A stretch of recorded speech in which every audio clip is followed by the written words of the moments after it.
Bonsoir, bonsoir, bonsoir. Bonsoir à vous, Sébastien Muet. Bonsoir à tous, bienvenue dans le Best of. Nous avons sélectionné pour vous les meilleurs extraits des interviews des invités que nous avons reçus dans nos JT cette semaine. Parmi eux, le ministre des Affaires sociales et de la Santé, Christophe Robineau, venu nous éclairer sur la caisse de retraite complémentaire. Nous avons également pris le pouls à Londres, à quelques jours du couronnement du roi Charles III.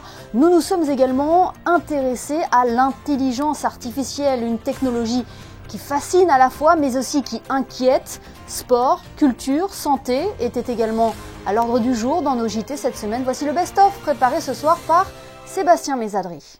C'est beaucoup de travail parce que beaucoup d'enjeux dans la création d'une caisse de retraite, évidemment, et l'actualité en France nous le montre. C'est des enjeux financiers énormes, c'est la sécurité des retraités, c'est l'engagement de l'État monégasque d'assurer la sécurité du régime. Ces négociations, c'est d'une part un texte de loi qui doit être équilibré, qui doit permettre de répondre aux impératifs techniques de création de la caisse. Et puis de l'autre côté, c'est des négociations financières qu'il faut mener avec la Girarco, puisque c'est des sommes très importantes que l'on doit rembourser à la Girarco pour permettre le maintien des droits ouverts par les salariés auprès de la Girarco et qui, eux, resteront affiliés à la Girarco, contrairement aux nouveaux pensionnés qui, dès la mise en place de la caisse, pourront prendre leur retraite en étant directement pensionnés par la CMRC. Les négociations financières, elles portent sur des sommes plus que conséquentes puisque le montant des droits à pension que nous devrons rembourser à la Girarco est évalué à peu près à 2,8 milliards d'euros. Ce qui veut dire qu'il nous faut négocier des conditions de remboursement qui nous permettent à la fois d'assumer le poids des pensions déjà liquidées, mais aussi de constituer une réserve suffisante pour pallier aux aléas éventuels des années à venir, comme on a pu en connaître à l'occasion de la pandémie Covid, qui a coûté très cher au régime d'assurance maladie et au régime de retraite. Aujourd'hui, on quitte un régime, la Girarco, qui est un régime solide en France. C'est un des seuls régimes qui est solide et qui n'a pas de dette, qui a des réserves et qui garantit de servir les pensions aux salariés qui étaient affiliés. Notre objectif étant de faire aussi bien. Et donc, les projections que nous avons obtenues de la part des actuaires, dans les conditions de négociation que nous avons menées avec les partenaires de la Girarco, et notamment, je salue à cette occasion le président Wegner, qui a été d'une aide très précieuse pour nous, une expérience très importante dans le domaine, nous permettent d'être tranquilles à l'horizon de 40 ans.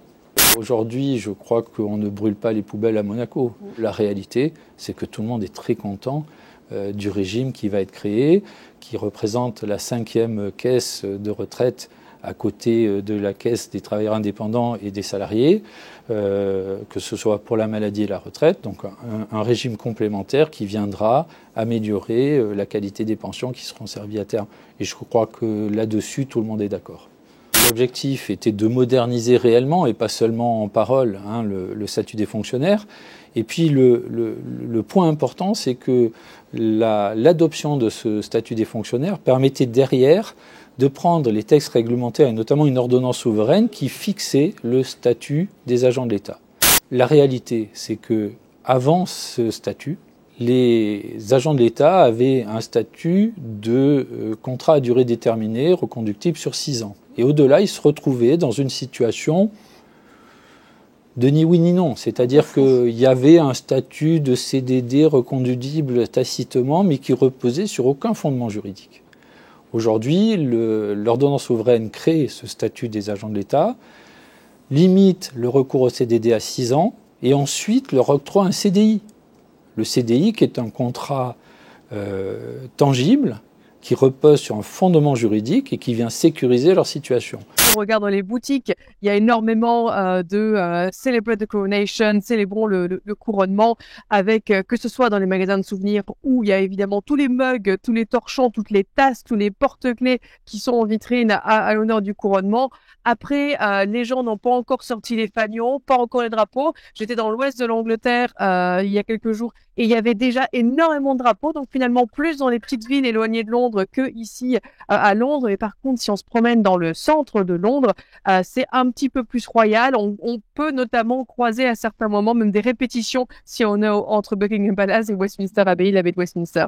Ce couronnement sera assez moderne dans le sens où, par exemple, il y aura un peu moins de 3000 personnes qui seront invitées dans l'abbaye de Westminster, et ce ne seront pas que les nobles du royaume. Au contraire, il devrait y avoir dans l'abbaye de Westminster et aussi dans les gradins autour bien des places pour les travailleurs de la santé, pour les travailleurs sociaux et pour d'autres représentants de la société civile. En gros, le roi Charles a vraiment voulu mettre fin à cette idée que la monarchie c'est eux et nous, et a vraiment voulu inviter à peu près un peu tout le monde. Charles a très agréablement surpris tout le monde parce que c'est quelqu'un de beaucoup moins formel que la reine Elisabeth II, même si on admirait la reine et comment elle suivait les traditions. Eh bien, ce côté différent de Charles, plus informel, plus joyeux, plus souriant, serrant facilement les mains, discutant facilement avec les gens qu'il rencontre, et il a fait beaucoup de sorties royales ces derniers temps. Ça a permis en fait de donner une nouvelle image à celui qui était le prince Charles et qui est devenu le roi Charles. Il a réussi aussi à vraiment mettre son image aux côtés de celle de la reine Camilla, qui elle aussi était extrêmement impopulaire pendant assez longtemps. Elle était la troisième femme du mariage de Charles et Diana, mais Camilla, après la cérémonie du couronnement, elle ne sera plus connue comme la reine consort, mais comme la reine Camilla. Et le couple est si populaire qu'elle sera tout simplement, comme toutes les autres épouses de roi auparavant, la reine Camilla. La situation de la société évolue, le droit évolue aussi à l'étranger, dans les instances internationales et à Monaco. Donc en fait, c'est une adaptation qui est constante, mais je pense que les institutions monégasques ont tout à fait les capacités de s'y adapter, et le type d'exercice que nous avons réalisé aujourd'hui est un bon exemple de ce qui peut être fait.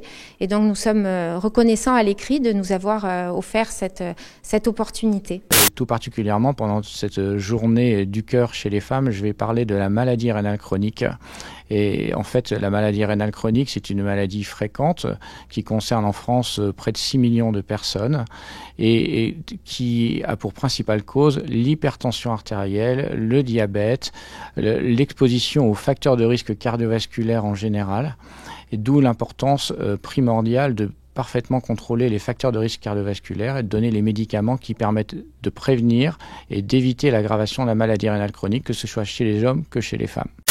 Oh, nous en avons beaucoup, hein. Il suffit de prendre notre téléphone portable, hein. Tout le monde en a un, hein. D'ailleurs, on dit smartphone, hein, pour dire que, justement, hein, il s'agit d'un objet qui est intelligent, avec la reconnaissance faciale, avec la reconnaissance de la parole, les machines à dicter, hein. Mais de façon plus importante, je crois, le web, c'est le couplage des réseaux de télécommunications avec l'hypertexte. L'hypertexte est un modèle de mémoire qui a été conçu avec des techniques d'intelligence artificielle. Donc, nous sommes tous un peu comme Monsieur Jourdain, hein, dans Le Bourgeois gentilhomme, qui faisait de la prose sans le savoir. Nous faisons de l'intelligence artificielle sans le savoir. Mais c'est la même chose sur tous les objets. Oui, par exemple, une montre. Aujourd'hui, oui, c'est une montre qui est connectée. Il y a des aiguilles comme avec une montre classique. Et pourtant, elle est très différente parce que elle va être liée à mon téléphone, elle peut me réveiller éventuellement, elle peut, avec des capteurs, prendre des informations, savoir quel est mon rythme cardiaque, etc. Oui, l'intelligence artificielle est partout et elle va encore plus être présente dans nos vues parce que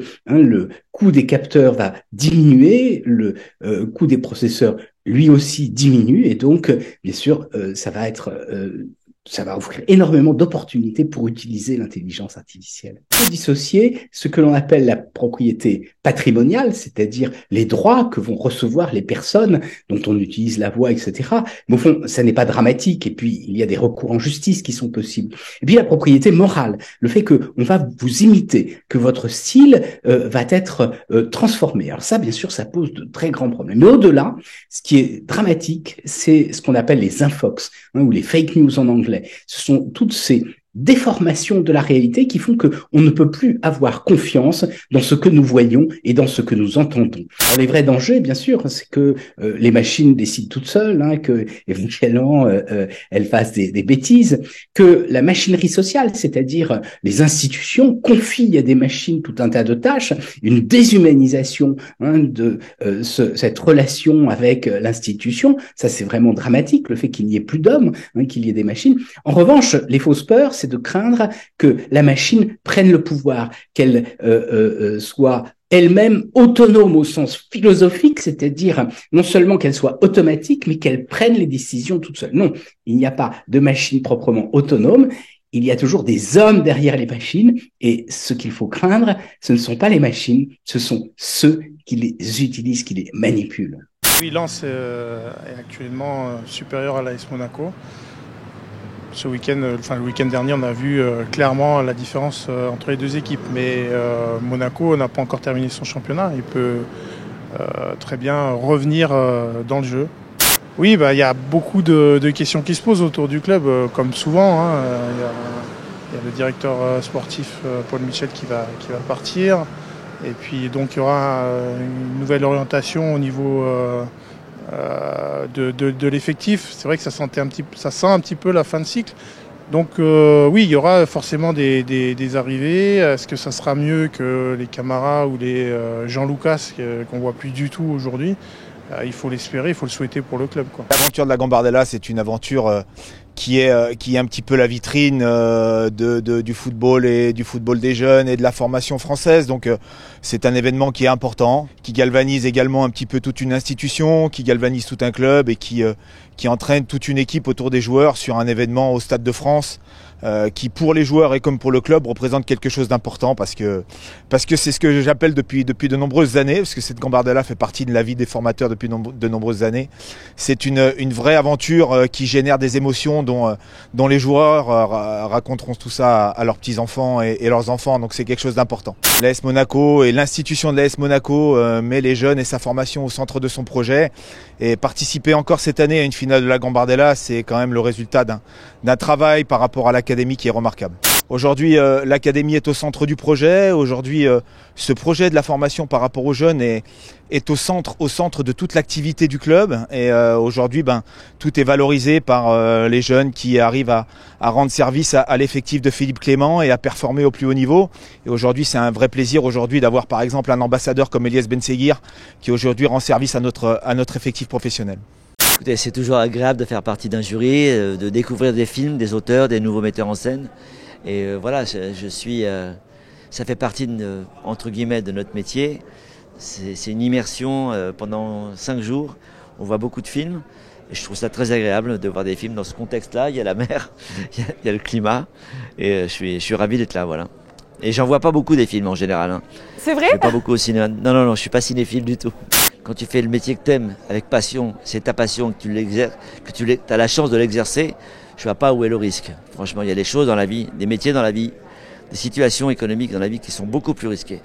Oui, Confucius disait « Choisis un travail que tu aimes et tu n'auras pas à travailler un seul jour de ta vie ». Le best-of est à présent terminé.